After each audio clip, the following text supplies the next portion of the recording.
What's up YouTube? Welcome back. Today we have a very special video for you. We have a special guest. Robert Degle is going to show you some stuff today. Guys, this man needs no introduction, so I'll just get to it. He'll show you a conceptual approach to the late game heel hook, offense and defense.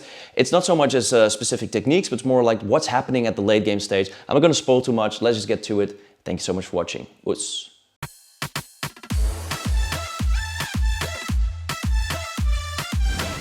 All right, guys, so we're going to talk a little bit about late stage heel hook application. And while specifically looking at heel hooks, I also want to talk about joint lock late stage application in general, okay? We're going to talk first about offense, but then I also want to talk a little bit about how what we've said about offense is going to reflect on defense and also joint lock safety, which is a difficult thing to do, right? Ultimately, we're trying to practice applying joint locks, which are going to be able to effectively break people's joints, but you know, we don't want that to ever actually happen in the training room, right? Or even hopefully not in competition, right? But the reality is we have to be training these locks with the intent to break, because that's the nature of what jiu-jitsu, that's the nature of what joint locks in general are doing, right? If you practice joint locks, but you don't have that in the back of your mind, that your intent is ultimately to break the joint, you're kind of kidding yourself, right? That's the purpose of a joint lock. And therefore, you know, you might get a lot of taps, and you are being a respectful training partner, but the problem is you are deluding yourself in a sense about what you're doing, and there's going to come a point, you know, in your competitive career where it's not going to be enough, and it's not going to get the job done. Okay, so there's a level of seriousness we have to, you know, attend to this problem of how do we practice these super devastating joint locks safely, right? So anyway, without further ado. So the position we're going to work from is the opposite hip ashi, where I have my left leg on top of Toom's hip here, his far hip, and my right leg is going to be over the top. Okay, so first things first, before we get to the heel hook itself, let's just comment very briefly about this leg here. Okay, this is going to allow us, having this foot on the outside is going to allow us to deal with Toom's late stage defenses against the threat of the inside heel hook. But obviously it's outside, there's some threat of counter leg locks. As long as your leg is like curling, I'm pointing my toes and the back of my knees facing into his hips, there's not really too much he can do here. The heel hook is not there. I mean, if he rotates me, then yeah, the heel hook could be there. The ankle lock's not really there because my heel is tight against his rib. And you know, in real life, I'm only really using this position when I'm ready to heel hook him. Like, I'm not going to play here all day, okay? So I should be applying a heel hook at this point. And having this leg outside is going to give us some pretty big advantages when it comes time to finish the heel hook. Okay, so we have the heel hook. So at this point, what I'm trying to do is sustain pressure of a certain sort, and we're going to talk about what type of pressure I'm generating here, going into his knee, okay, or it could be for other joint locks, different joints, while he's attempting to first slow down and then stop and then completely relieve that pressure, right? So I want to sustain the pressure long enough to produce some sort of damage, okay? And he wants to slow down, stop, and then completely relieve that pressure, right? So that's what my goals are here. That's what his goals are here. And this goes for any joint lock, okay? Specifically for the inside heel hook, what my goal is I want to push the lower half of his leg and push basically this half of his leg, right? Whether we're calling this lower or upper, and pull this half of his leg. Okay, so I want to push that half of the leg in that direction and pull this half of the leg in this direction over my far shoulder. What that's going to do is it's going to take each end of the ACL, which is attached to different bones in his leg, apart from each other, and eventually they're going to tear and a break is produced, right? So the pressure that I'm generating is ultimately aiming to do that, right? And obviously what he's aiming to do is either, first he wants to slow that pressure down, he wants to slow down the process, then he wants to stop the process in its tracks, and then he wants to get out of the situation, so I'm not even applying the pressure anymore whatsoever, okay? So specifically here, how I'm going to finish this heel hook, one way we can do it, there are different breaking mechanics we can employ, but one way we can finish here is with lateral breaking mechanics, where my hips facing to the side of the knee. I'm going to point my thumb at my chin, and I'm going to grab my hands together like so. And now my left elbow goes over his shin, okay? If you've got really long arms, you might be able to point your wrist at your chin, but I don't, so I gotta use my thumb, okay? So I go here, now I'm gonna curl my left leg, and I'm stepping on his left hip.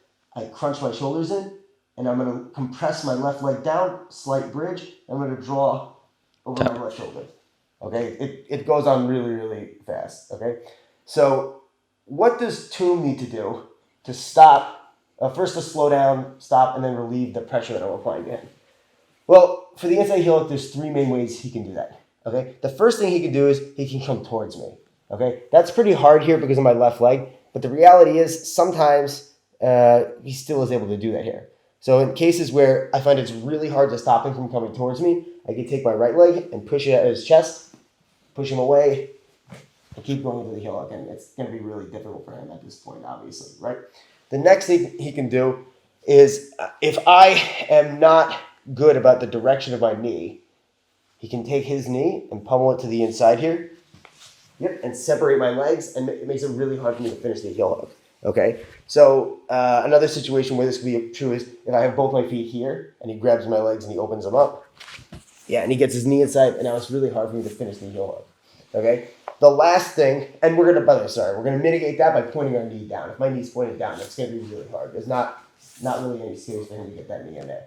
Okay, the last thing he can do against the threat of the inside heel hook at a late stage is going to be lifting his far hip, right? So for instance, let's say I was in a cross ashi, and if Toom lifts his far hip up in the air, and there's two things that can happen here. Either he spins so fast that he completely gets out, I could maybe go to a 50-50, but he's out of the heel hook.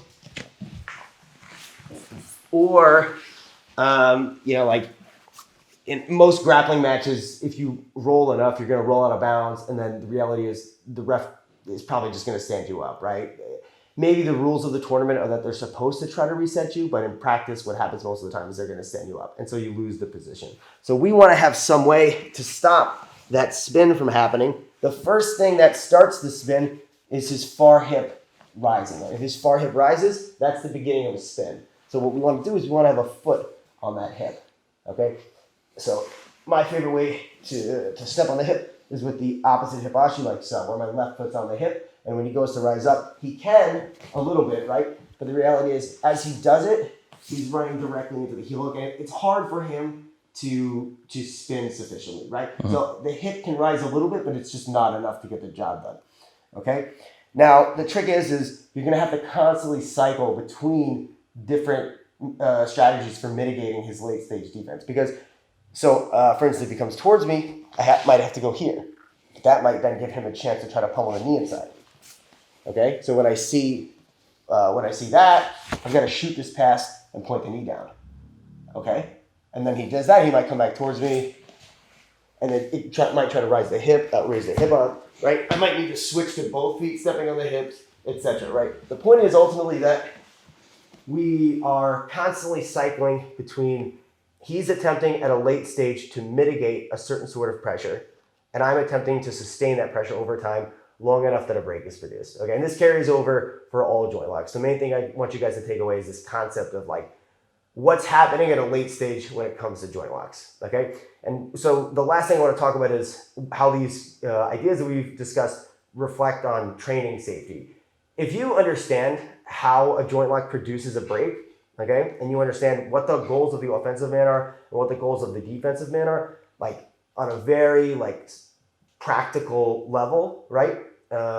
Very like plain level that you can describe, then you can train that in a very safe and organized way. You're not like aggressively ripping things without purpose or aim, right? And therefore you're going to be able to train effectively and safely. Awesome details, Robert. Thank you so much, man. Thanks, man. Guys, thank you so much for watching. If you want to check out more stuff, he has an Instagram account with videos, jiu-jitsu tips, live feeds, a lot of things. A YouTube channel. It's all Robert Degle BJJ. And he has his own website with instructionals. Be sure to check those out, robertdegleBJJonline.com. Check out social media. I'll leave a link in the description. And thank you so much for watching. See you in the next video.